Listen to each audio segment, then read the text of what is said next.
na intenção de cura e libertação, nós nos deparamos com esse conjunto da liturgia da palavra, que, em primeiro lugar, nós vemos no Evangelho a questão do reino de Deus. E nós aprendemos na teologia, no estudo da teologia, que o próprio Jesus é o reino. E a sua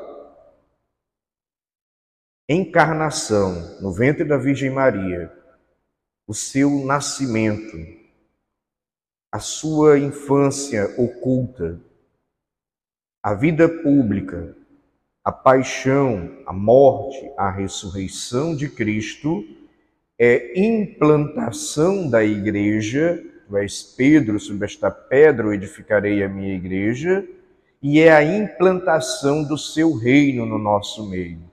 Então, o reino de Deus já está no nosso meio, já se desenvolve dentro da igreja como uma semente de mostarda, quando ele fala em outro trecho do Evangelho, discretamente, como aquele pouquinho de fermento colocado na massa que é a humanidade e vai crescendo. O reino já está no meio de nós e desenvolve-se dentro da igreja, que é corpo místico de Cristo. E as outras igrejas, outras denominações, estão ligadas a nós, Igreja Católica, pela palavra, pelo batismo ou pela caridade, também são envolvidas por esse reino. Então é importante saber disso. E não é bom ficar brincando de adivinhar quando é que será o fim dos tempos, o fim do mundo. Isso não nos cabe. Também não adiantaria nada. O próprio Jesus diz, o Filho do Homem, que é ele, não sabe. Só o Pai é quem determinou esses tempos.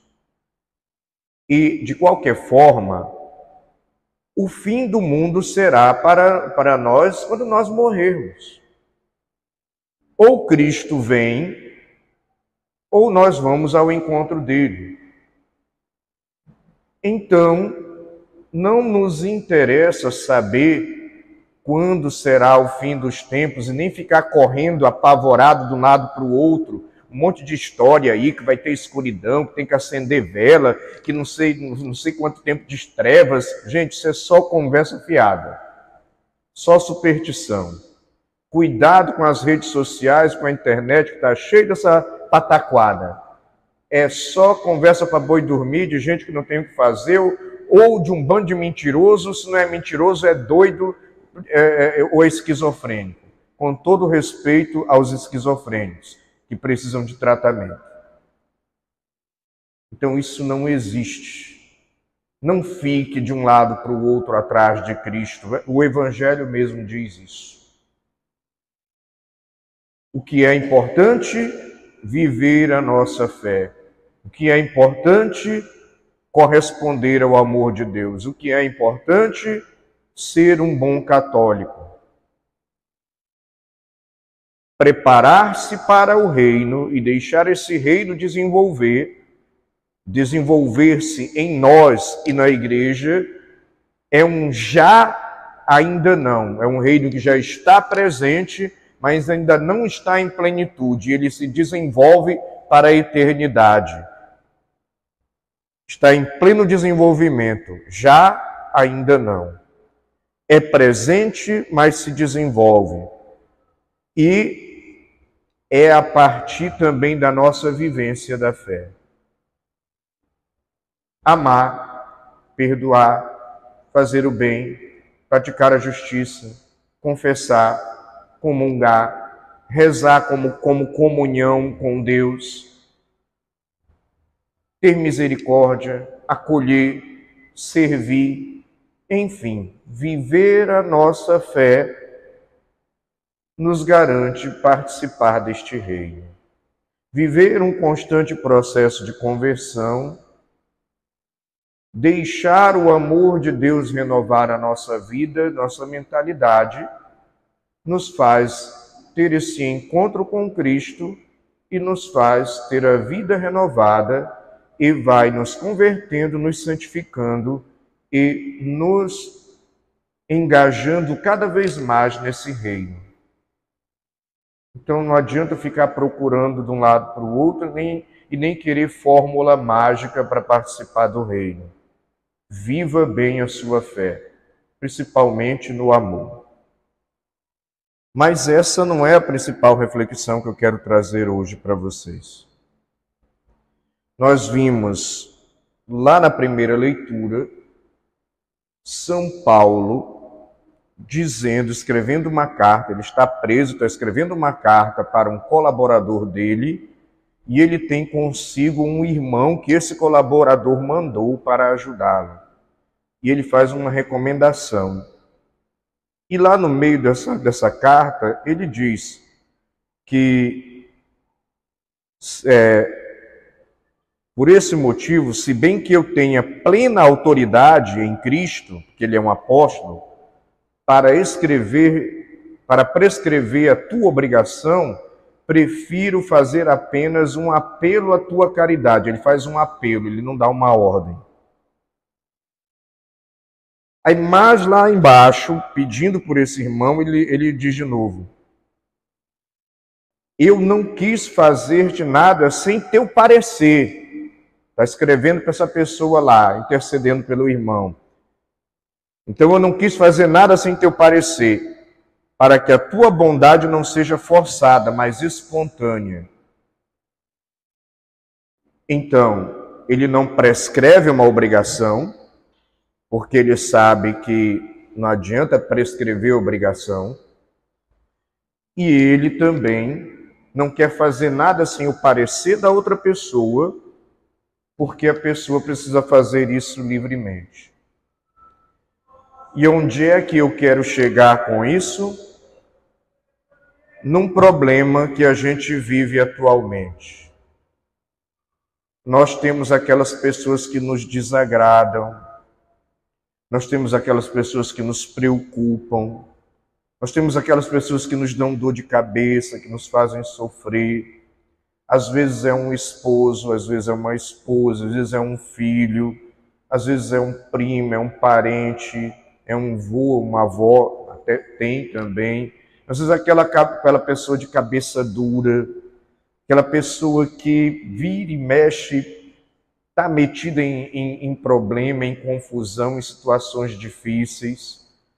Algumas até em situações delicadas, como o alcoolismo, como a prostituição, como a droga. Outros na jogatina e outros são aqueles que parece que não se emendam, sempre estão envolvidos em situações e a gente vê que a vida da pessoa não está bem, e às vezes não está envolvido com essas situações assim mais delicadas, mas você olha para a vida da pessoa e diz: fulano não está caminhando mal.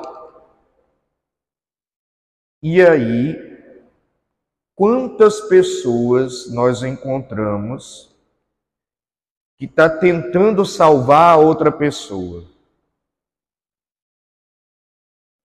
É até bonito, é até comovente. Eu respeito o desejo que talvez você tenha no seu coração de tentar salvar o outro que não está bem, que está vivendo mal por algum motivo. Mas deixa eu dizer para você, não tente salvar as outras pessoas. Ninguém consegue salvar a outra pessoa. Que, em primeiro lugar, o único Salvador é Jesus Cristo.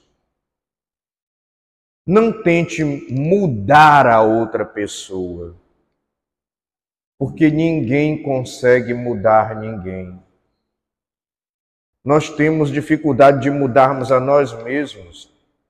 Quantos defeitinhos que a gente tem, que a gente tenta mudar, a vida inteira bate cabeça com aquilo e não muda. Imagine tentar mudar o outro. Então, às vezes, nós trazemos uma síndrome de querer tentar salvar os outros. Frei, mas eu não posso querer ajudar? Pode. Eu não posso tentar ajudar? Pode.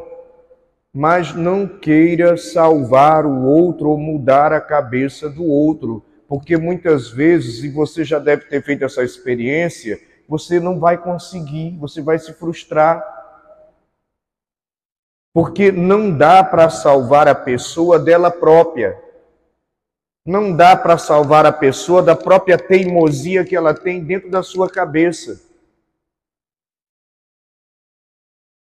Sabe aquele ditado que diz até uma frase, não sei se é um ditado, que a gente só ajuda quem quer ser ajudado?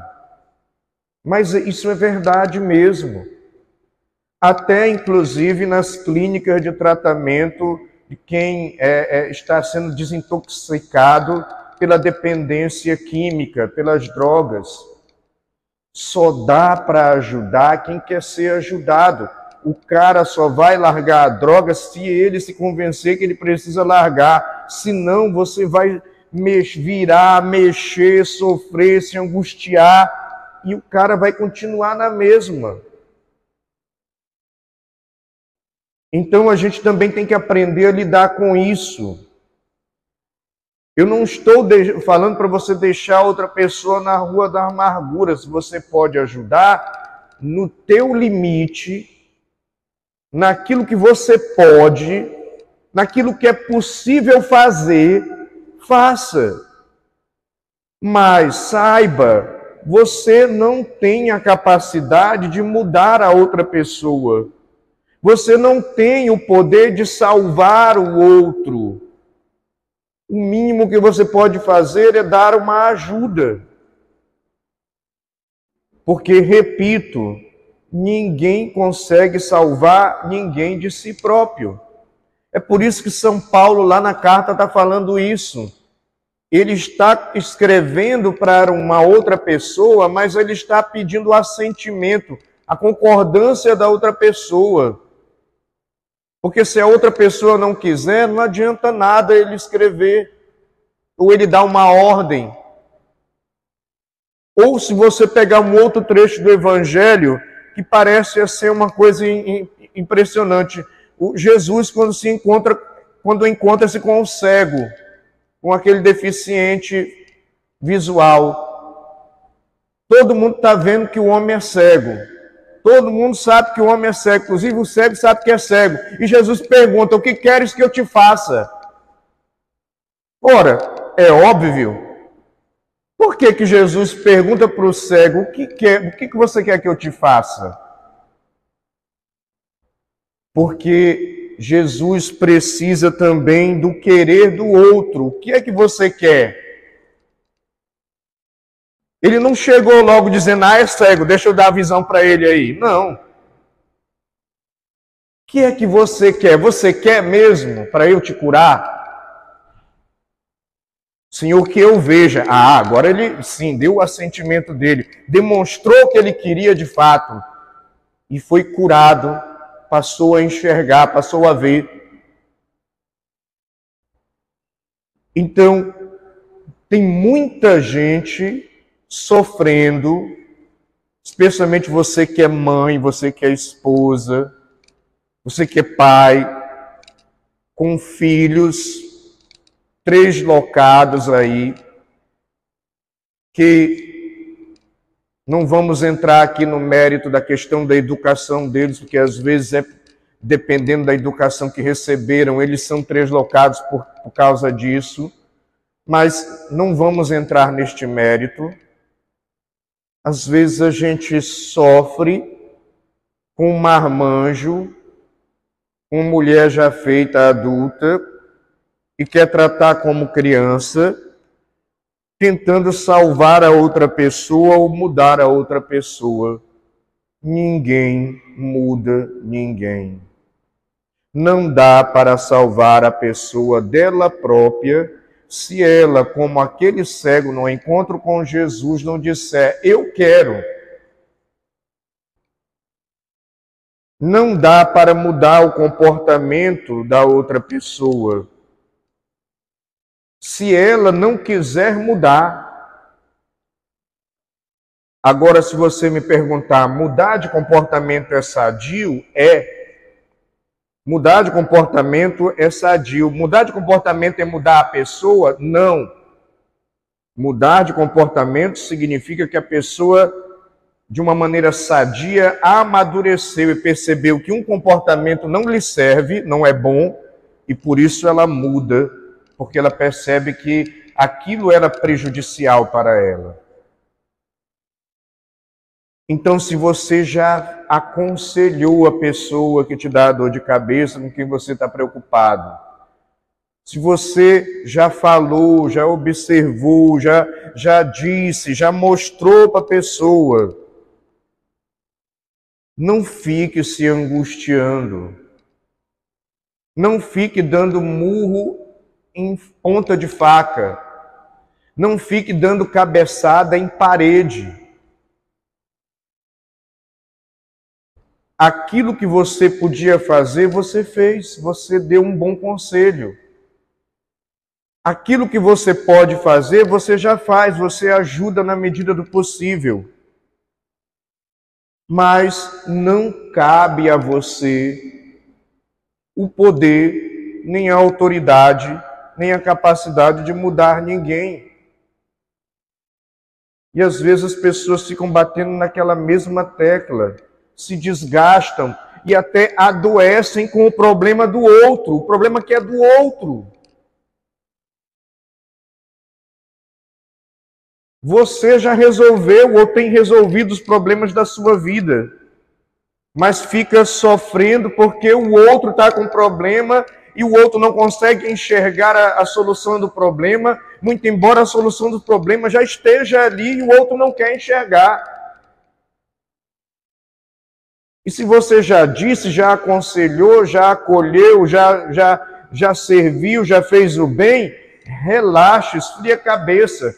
Falei, mas eu não consigo porque eu me importo com a pessoa. Quer dizer, mas sim, que bom que você se importa com a pessoa, mas você não vai conseguir mudar a cabeça da pessoa.